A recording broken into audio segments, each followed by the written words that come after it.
And this is the Monday Mindset Podcast, where we share things of interest to us and hopefully to you. So let's get started with episode number 8. In this episode, Daisy is going to share something with us. Daisy, what do you have today? So this is an episode from a podcast that you introduced me to, actually, Impact Theory with Bilyeu. I quite enjoy it. It's good. Good introduction. Thank you very much. You bet. It was number 168, Jewel, on how this simple trick can turn anxiety into a powerful ally. And as soon as I saw the name, I thought, I recognise Jewel. I've got one of her albums somewhere.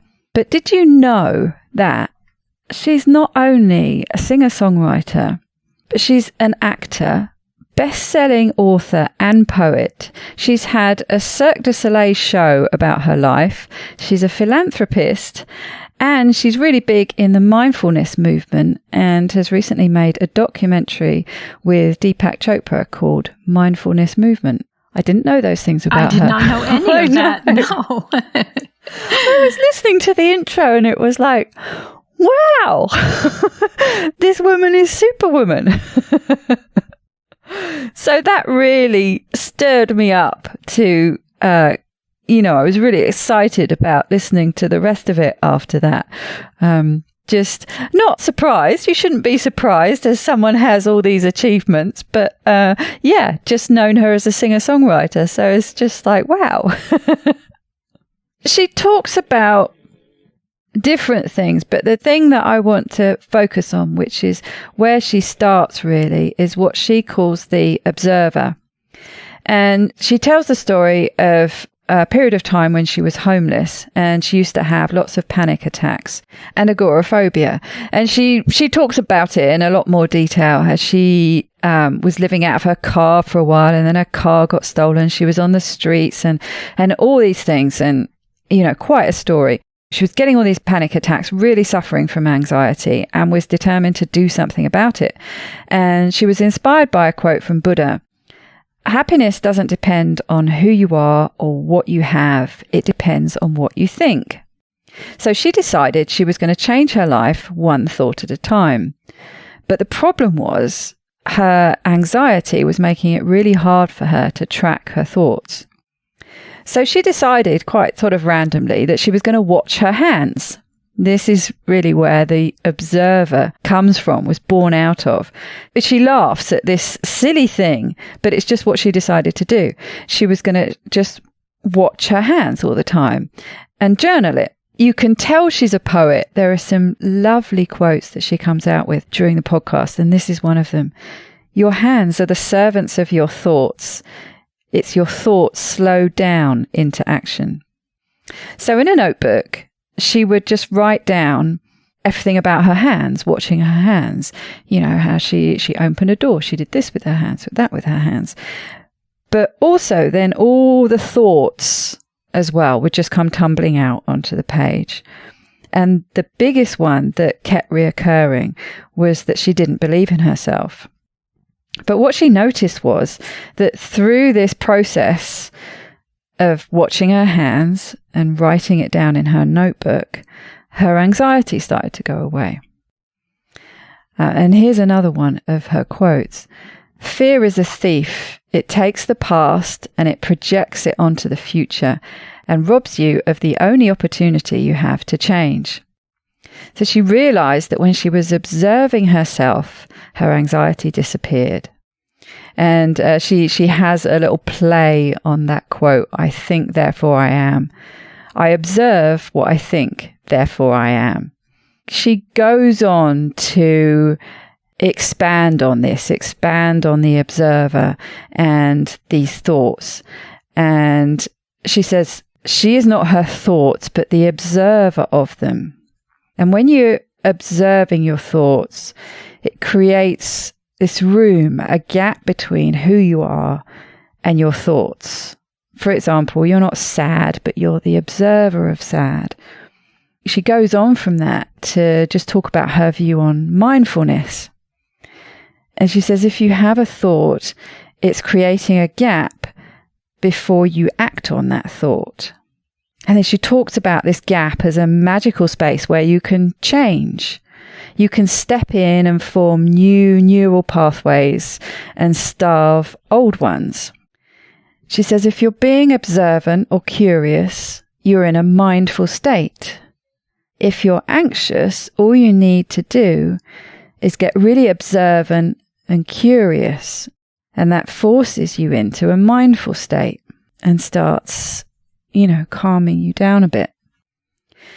And I was talking to a good friend of mine about this, who she suffered from anxiety over the years.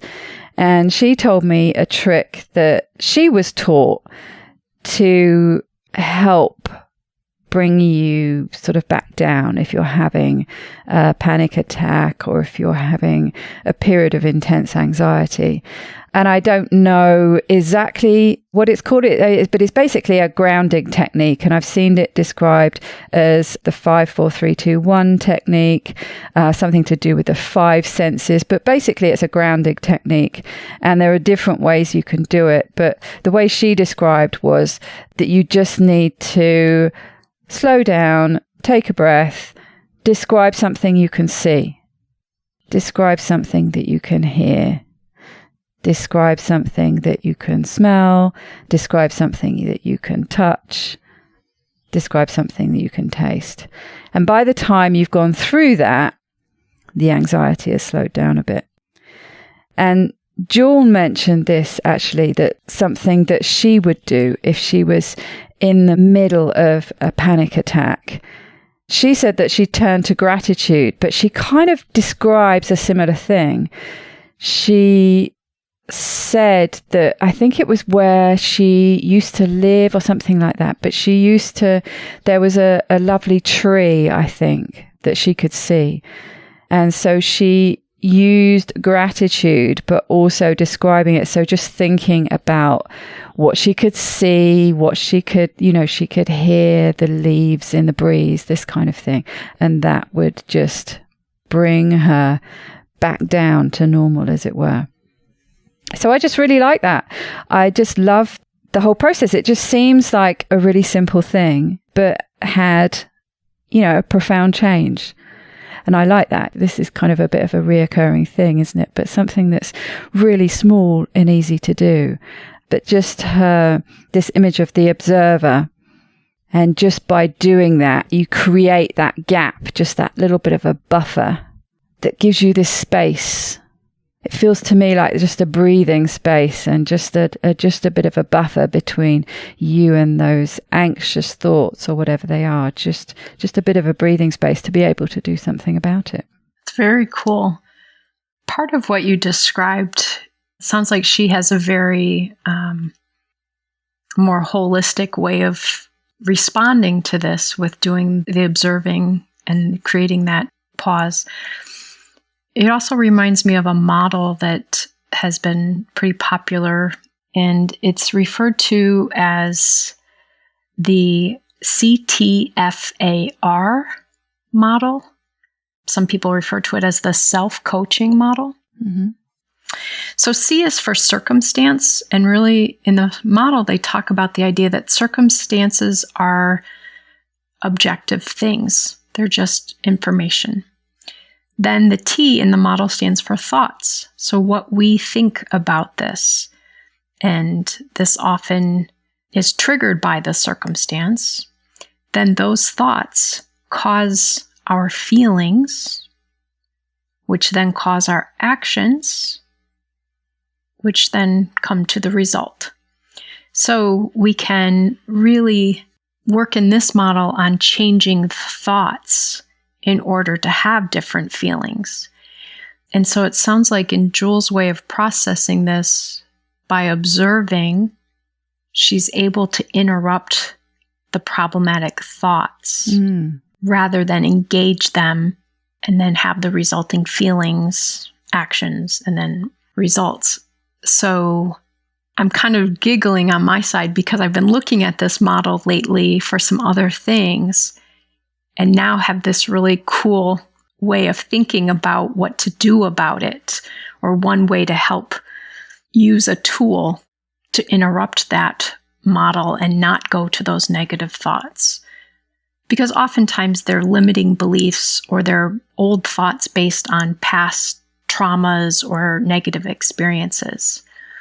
So again, a neutral circumstance triggers a negative thought from our past. So this is a really cool way to interrupt those. Yeah, and I liked what she said about being able to use that gap as a magical space, as she called it, to step in and change those neural pathways. You've spoken about that before. Mm-hmm. How you can change those negative beliefs and change them in a different direction. Actually create new neural pathways. And therefore really influence the resulting feeling, action, and result that comes from the situation, rather than feeling just kind of thrown through that process based on these beliefs or thoughts, that you can actually interrupt it and create this new way of experiencing it. And I must admit, the example that she used about that slight distance, instead of saying that you're not sad, but you're the observer of sad, it got me thinking relative to myself about the way I talk about depression and how that impacts me. And that's the trick. That's what I've been trying to do a lot more. I can't remember what I read something or heard something else a while back. It's just creating that slight distance instead of saying, I'm a depressive. Something I used to say all the time, my depression is back. My depression. Part of me, my identity. No, it's not.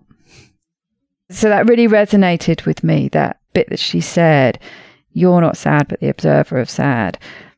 For me, it just reinforced that I need to keep checking myself if I say that and just rephrasing it. I'm not a depressive. I've had a bit of a depressive period the last week. I've been impacted by depression, but it's not my depression. It's not part of me. It's just something external that impacts me. It's kind of quite a subtle difference. Yeah, rather than seeing it as part of your identity. So that's something else that I took from it. And also probably that I need to get into journaling. It's something that I keep thinking about and not getting round to.